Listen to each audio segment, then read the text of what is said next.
త్రివేణి సంగమం, యమున, గంగా, సరస్వతి సంగమం ఘాటు. ఈ మొత్తం ఇక్కడ 3 నదులు ఒకే చోట కలుస్తాయి. ఎంతో అద్భుతమైన నది. ఇక్కడ అందరూ కూడా త్రివేణి సంగమంలో స్నానం చేసి బోట్ పైన వెళ్తున్నాము. కూడా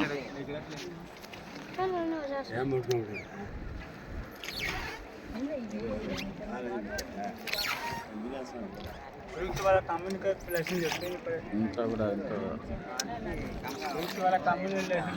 ఎంతో అద్భుతంగా ఉంటుంది. ఇక్కడ బోట్లో తీసుకెళ్తారు.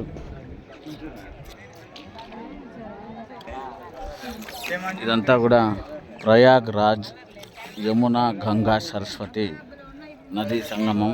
ఇక్కడంతా కూడా అందరూ గంగా నదికి హారతలు, దీపాలు, అదేవిధంగా పిండ ప్రదానాలు, అస్థికలన్నీ కూడా ఇక్కడ కలుపుతూ ఉంటారు. ఎంతో విశిష్టమైనది.